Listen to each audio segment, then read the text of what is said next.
Hello student, today we are going to discuss our second chapter of ninth English, Sound of Music's first part. Evelyn Glennie listens to sound without hearing it by Barbara Coley. तो guys ये जो sound है the sound of music lesson है, ये हम first part जो है वो है एवलिन ग्लेनी के बारे में, जो कि लिसन द साउंड, जो साउंड को सुनती थी विदाउट हियरिंग इट, बिना इसे सुने हुए। वो कैसे, ये पूरा हम डिस्कशन करेंगे इस चैप्टर के अंदर, इस लेसन के अंदर। तो आइए सबसे पहले इस लेसन को पढ़ने से पहले कुछ एक व्यूज जो हैं जान लेते हैं। God may have taken her hearing but he has given her back something extraordinary. What we hear, she feels far more deeply than any of us. That is why she expressed music so beautifully. God may have taken her hearings. भगवान ने उसकी hearings, सुनने की जो ability थी, उसको जरूर ले लिया था. But he has given her back something extraordinary. पर भगवान ने उसे कुछ एक्स्ट्रा ऑर्डिनरी, कुछ असाधारण चीज जो है वो वापस दे दी थी। What we hear, she feels. जिस चीज को हम सुनते हैं वो उसे फील करती है। Far more deeply than any of us. हमारे से कहीं ज्यादा डीप तरीके से, गहराई से। That is why she expressed music so beautiful. यही कारण था कि उसने म्यूजिक को इतने ढंग से एक्सप्रेस किया, इतने अच्छे ढंग से जो है एक्सप्रेस किया। Read the following account of a person who fought against a physical disability and made her life a success story. एक जो फ्लोइंग्स अकाउंट है एक पर्सन का, एक व्यक्ति का एक अकाउंट है, लेख है जो नीचे हम पढ़ने वाले हैं। Who fought against a physical disability, जो एक शारीरिक जो डिसेबिलिटी है उससे लड़ी और उसने अपनी स्टोरी को, लाइफ की जो स्टोरी है उसको सक्सेस स्टोरी में कन्वर्ट कर दिया, अपने जीवन को एक सक्सेस स्टोरी के अंदर कन्वर्ट कर दिया। तो गाइस ये जो हम पढ़ने वाले हैं द साउंड ऑफ म्यूजिक, एक बायोग्राफी है।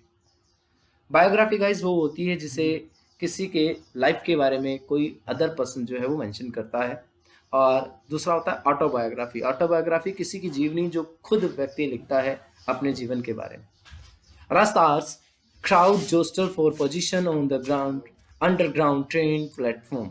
A slight girl, looking younger than her 17-year, was nervous yet excited as she felt the vibrations of approaching train.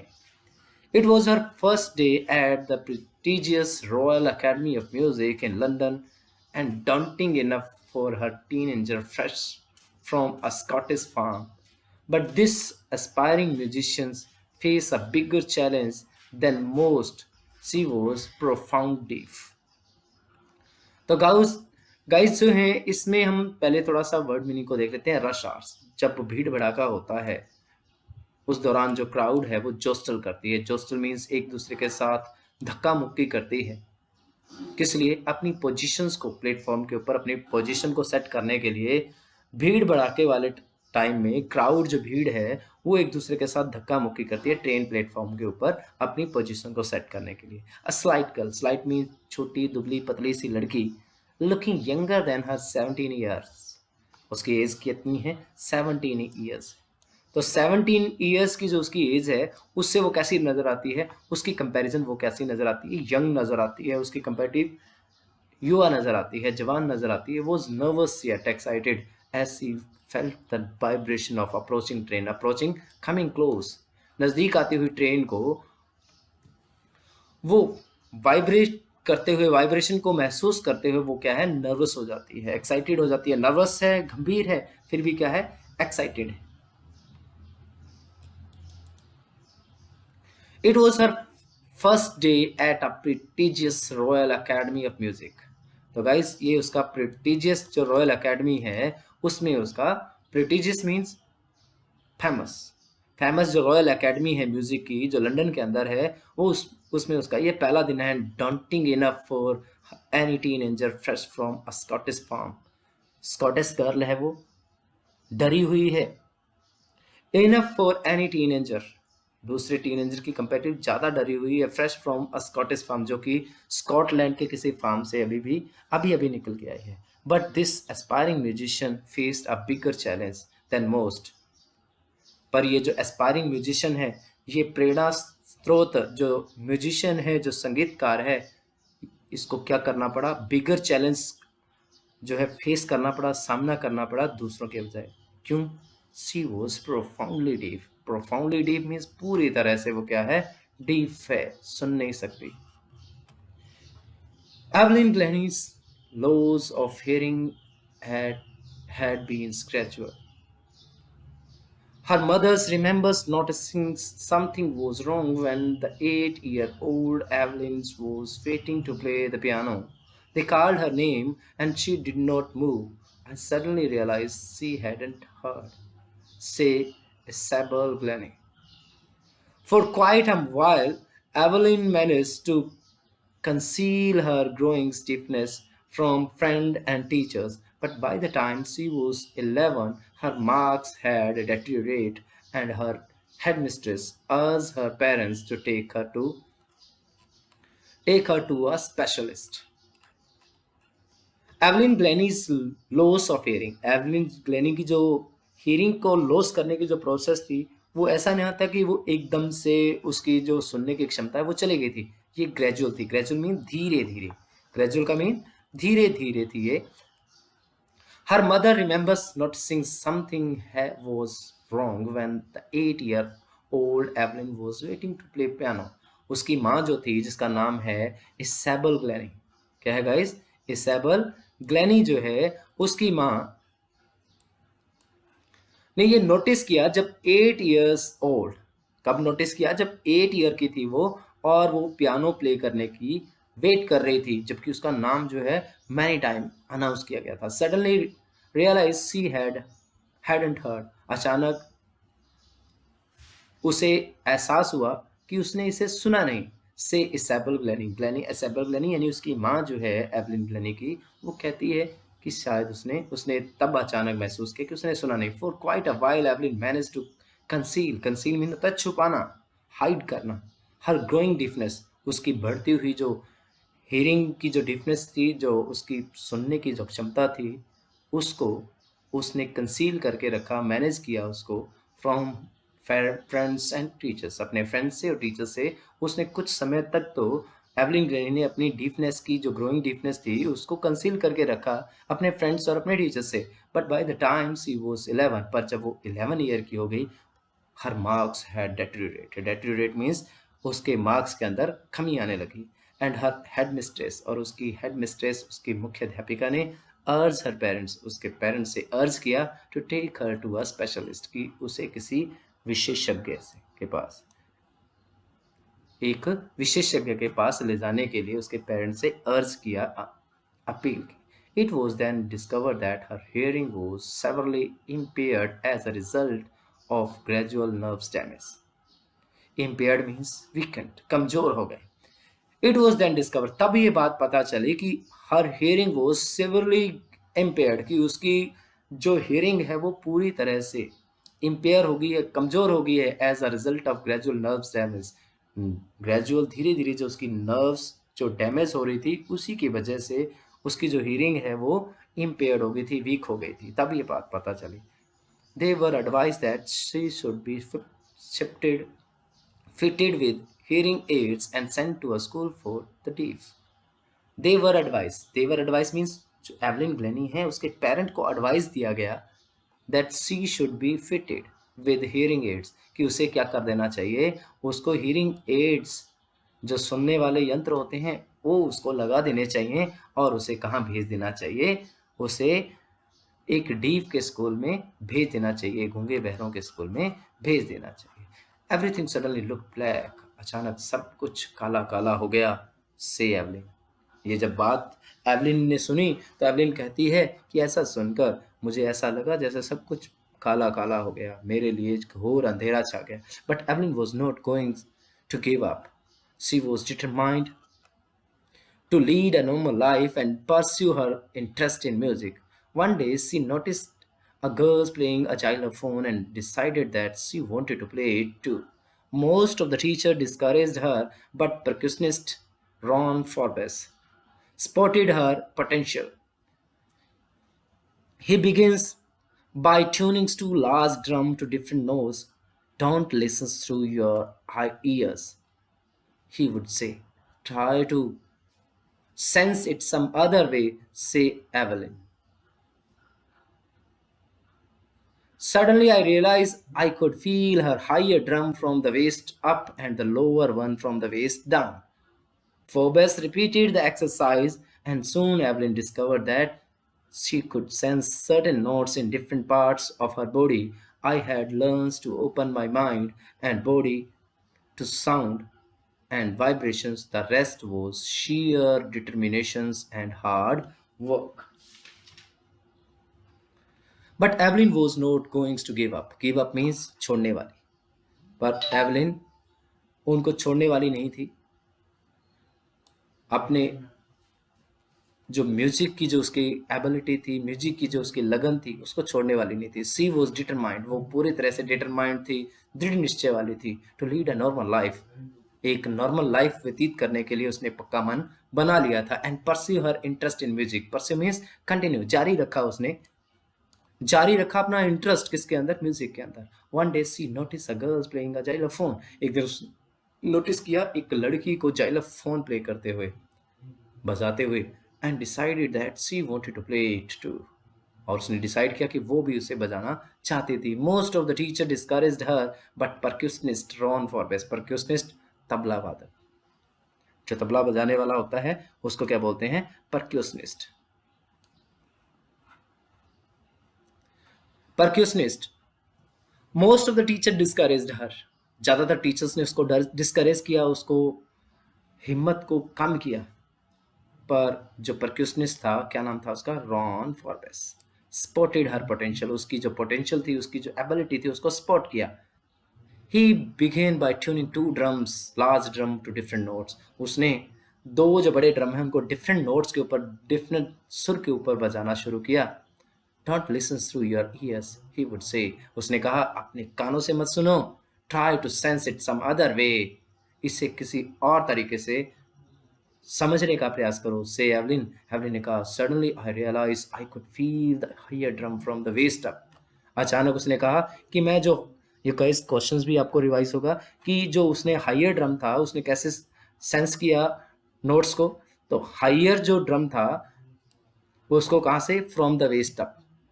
Waste up जो वेस्ट के ऊपर वाला जो है, कमर के ऊपर वाला हिस्सा है, उससे उसने हायर ड्रम के जो नोट थे उनको फील किया. और जो लोअर्स नोट थे उसको कहाँ से किया, from the waist down. Waist कमर से नीचे वाले पार्ट से. Forbes repeated the exercise. Forbes जो कि एक प्रोकेशनिस्ट थे, उन्होंने इस एक्सरसाइज को, इस प्रक्रिया को दोहराया, बार बार रिपीट किया. And soon Evelyn discover that she could sense certain notes in different parts of her body. शीघ्र ही एवलिन को ये पता लग गया कि वो क्या है, सर्टेन नोट्स को, डिफरेंट डिफरेंट नोट्स को अपने डिफरेंट डिफरेंट पार्ट के द्वारा सेंस कर सकती थी, समझ सकती थी. I had learned to open my mind and body to sound and vibration. मैंने क्या कर लिया था, I means Evelyn Glennie. Evelyn Glennie कहती है कि मैंने जो है अपने माइंड को और बॉडी को ओपन कर लिया था साउंड और वाइब्रेशन को समझने के लिए. The rest was share determination and hard work. और बाकी जो था वो कैसे आया, डिटर्मिनेशन से और हार्ड वर्क से. She never looked back from that point onward. उस पॉइंट से उसने कभी भी पीछे मुड़कर नहीं देखा. She toured the United Kingdom with a youth orchestra and by the time she was 16 she had decided to make music her life. She auditions for the Royal Academy of Music and scored one of the highest. She scored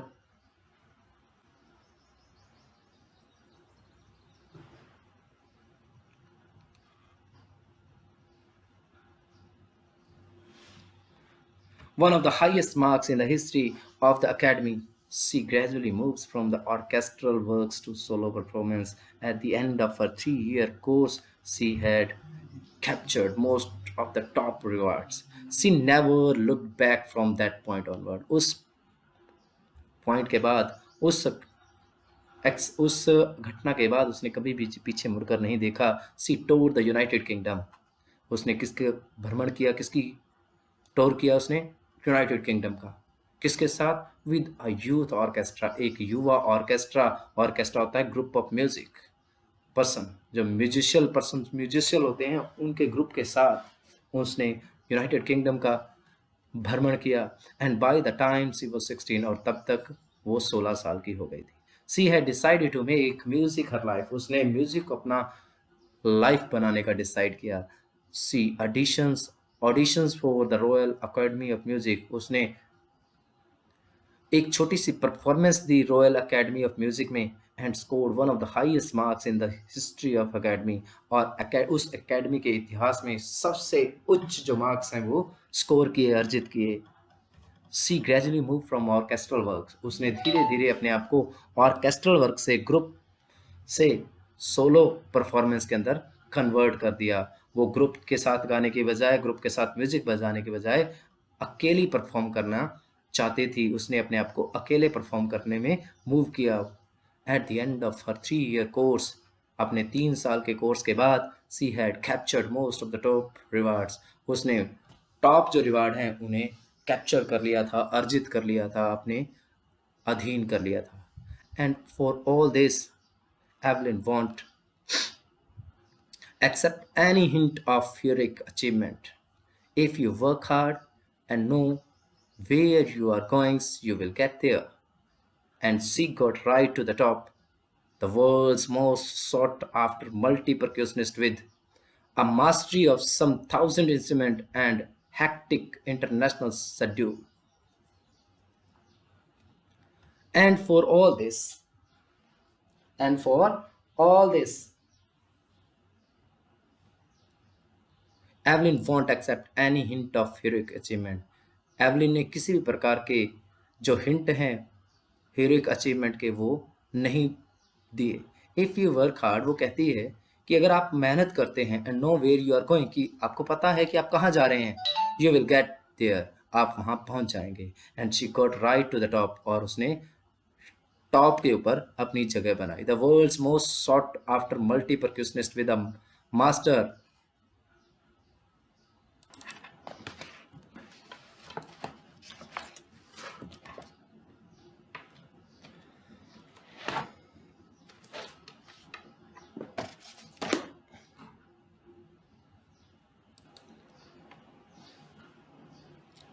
And she got right to the top, the world's most sought after multi percussionist with a mastery of some thousands instruments and hectic international schedule.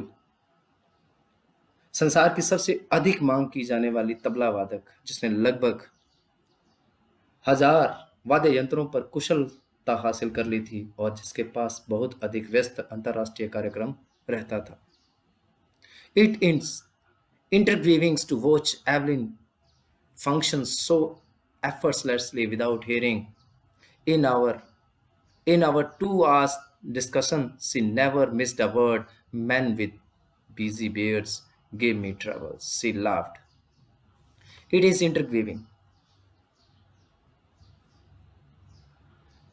To watch Evelyn function so effortlessly, ये बड़ा ही fascinating था, बड़ा ही उत्सुक पैदा करने वाला था Evelyn ग्लैनी को देखना कि वो बिना सुने इतने एफर्ट्स तरीके से फंक्शन करती थी। इन आवर 2 hours डिस्कशन, हमारी 2 घंटों की बातचीत में, she never miss the word, उसने एक भी शब्द को मिस नहीं किया। Man with bushy beard gave me trouble, बड़ी दाढ़ी वाले जो लोग हैं मुझे मुसीबत पेश करते हैं, मुझे उनसे कठिनाई होती है। सी लाफ्ड, वो हंसी। It was not just watching the lips, it is the whole face. ये सिर्फ केवल और केवल चेहरे को देखना नहीं होता, लिप्स को देखना नहीं होता, पूरे चेहरे को देखना होता है। स्पेशली द आईज, विशेष रूप से आंखों को। She speaks flawlessly with a Scottish lilt, lilt एक तरीका होता है, एक लहजा होता है बोलने का। फ्लोलेसली, बिना किसी मिस्टेक के, फॉल्ट के। She speaks flawlessly with a Scottish lilt, वो फ्लोलेस तरीके से स्कॉटिश लिल्ट में, स्कॉटिश लहजे में बोलती थी। माई स्पीच इज़ क्लियर, मेरी स्पीच क्लियर है, because I could hear till I was 11, क्योंकि मैं जब तक मैं 11 साल की थी तब तक सुन सकती थी। She says, but that doesn't explain how she manage to learn French and master basic Japanese. But that doesn't explain, पर इससे ये एक्सप्लेन नहीं होता how she manage to learn, कि उसने अपने आप को कैसे मैनेज किया फ्रेंच और जैपनीज़ भाषा के ऊपर, बेसिक जो जैपनीज़ भाषा है उसके ऊपर मास्टरी में मैनेज करने के लिए। एज़ फॉर म्यूज़िक, जैसा कि म्यूज़िक में सी एक्सप्लेन, वो एक्सप्लेन करती है, it pours in through every part of my body, ये मेरे शरीर के हर हिस्सों में है। It tingles in the skin, my cheek bones and even in my hair. When she play the xylophone, she can sense the sound passing up the stick into her fingertips. By leaning against the drums, she can feel the resonance flowing into her body. On a wooden platform, she removed her shoes so that the vibration passed through her bare feet and up her legs. Music की बात करते हैं तो वो कहती है कि pores in through every part of my body, कि ये जो म्यूजिक है वो मेरे बॉडी के कण कण में समाया हुआ है। It tingles in my skin, ये मेरे स्किन के अंदर टिंगल पैदा करता है, वाइब्रेशन करता है, सेंसेशन पैदा करता है। माई चेक बोन्स के अंदर, मेरी जो चेक बोन्स हैं उसके अंदर, और यहाँ तक कि मेरे बालों में भी। When she play the xylophone, जब वो xylophone बजाती है, she can sense the sound passing up the stick, वो उस स्टिक के माध्यम से पास होते हुए साउंड को सेंस कर सकती है अपने फिंगर टिप्स के अंदर। By leaning against the drum, वो ड्रम्स के ऊपर लीन करके, झुक करके, she can feel the resonance, वो उस साउंड की इको को, ध्वनि को महसूस कर सकती है उसके बॉडी के अंदर बहते हुए। ऑन अ वुडन प्लेटफॉर्म, लकड़ी के प्लेटफॉर्म पर वो अपने जूतों को उतार देती है, so that the vibration pass through her bare feet, ताकि वाइब्रेशन जो है उसके बेयर फीट से पास कर सके और अप हर लेग्स, और उसके पैरों तक, उसके लेग्स तक पहुंच सके। नोट सरप्राइजिंगली, बिना किसी आश्चर्य से, एवलिन डिलाइट्स हर ऑडियंस, अपने ऑडियंस को डिलाइट करती है। In 1991 she was presented with the royal Philharmonic Society's prestigious Soloist of the Year award, says master percussionist James Blades. God may have taken her hearing, but he has given her back something extraordinary. What we hear, she feels far more deeply than any of us. That is why she expresses music so beautifully. Evelyn delights her audience, Evelyn जो है अपनी audience को delight करती है। In 1991 में she was presented with, उसको present किया गया, उसको उपहार रूप पेश किया गया, the Royal Philharmonic Society's prestigious soloist of the year award. Says master percussionist James Blade कहते हैं कि गॉड में हैव टेकन हर हियरिंग, भगवान ने उसकी हियरिंग जरूर ले ली है, but he has given her back something extraordinary, पर बदले में कुछ एक्स्ट्राऑर्डिनरी, असाधारण चीज जो उसे वापस दे दी है।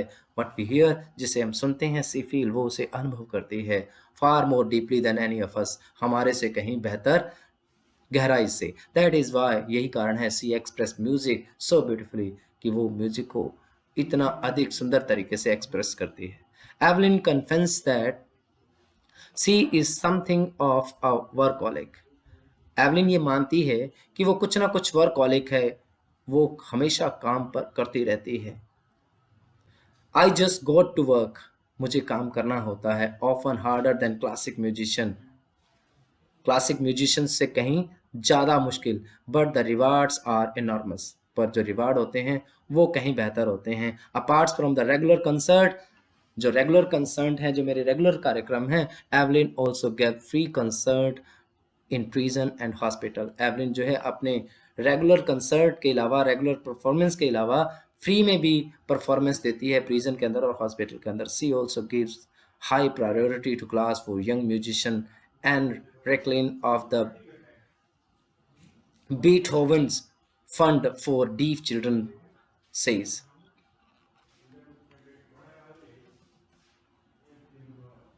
She is a shining inspiration for deaf children. They see that there is nowhere that they cannot go. Evelyn confess करती है, ये मानती है that she is something of a workaholic, कि वो वर्कहॉलिक है, सारा दिन काम पे ऊपर लगी रहती है। जैसे पढ़ते रहते हैं वो किताबी कीड़े जो वर्क बोर्न होते हैं, ऐसे ही वर्कहॉलिक, उसको काम करने में मज़ा आता है। I have just go to work, मुझे काम करना होता है। Often harder than classic musician की कंपेटिव ज़्यादा सख्त। But the rewards are enormous, पर जो रिवार्ड्स होते हैं वो बड़े होते हैं। Apart from the regular concert के अलावा Evelyn also give free concert to prison and hospital. Evelyn जो है फ्री में अपने फंक्शंस को प्रिजन में और हॉस्पिटल में, जेल के अंदर और हॉस्पिटल के अंदर करती है। She also give high priority to class for young musician. वो प्रायोरिटी महत्व देती है, इंपॉर्टेंस देती है यंग म्यूजिशियन की क्लास को। Annie Rachlin of Beethoven fund for deaf children says, Annie Rachlin जो कि बीटथॉन्स फंड डीफ चिल्ड्रंस के लिए बीटथॉन फंड है, वो कहता है she is a shining inspiration, कि वो एक चमकता हुआ प्रेरणा स्रोत है for deaf children. They see that there is nowhere that they cannot go, कि ऐसी कोई जगह नहीं है। They see that there is nowhere, ऐसी कोई जगह नहीं है जहां वो जा नहीं सकते। Evelyn Glennie has already accomplished more than most people twice her age. Evelyn Glennie has already accomplished, Evelyn Glennie ने अपनी आयु अपनी आयु से दुगनी आयु के लोगों से अधिक प्राप्तियां पहले ही प्राप्त कर ली हैं। She has brought percussions to the front of the orchestra, उसने तबले के को ऑर्केस्ट्रा की अगली पंक्ति के स्थान में उपलब्ध कराया। And demonstrated that it can be very moving, और ये दिखाया कि यह बहुत ही हृदयस्पर्शी हो सकता है।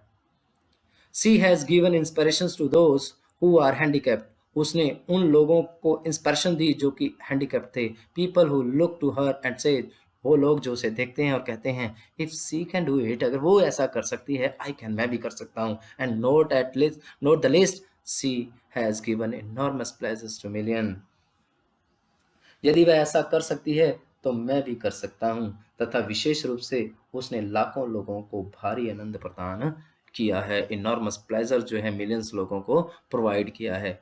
तो गाइस ये आपका चैप्टर है, लेसन है द साउंड ऑफ म्यूजिक का फर्स्ट पार्ट, जिसको लिखा है डेब्रोय काउली ने। तो गाइस इसकी जो एक्सरसाइज है उसकी पीडीएफ आपको सेंड कर दी जाएगी। इसको अच्छे से पढ़ें, वीडियो को बार बार देखें, सब्सक्राइब करें। That's all for today, have a nice day, thank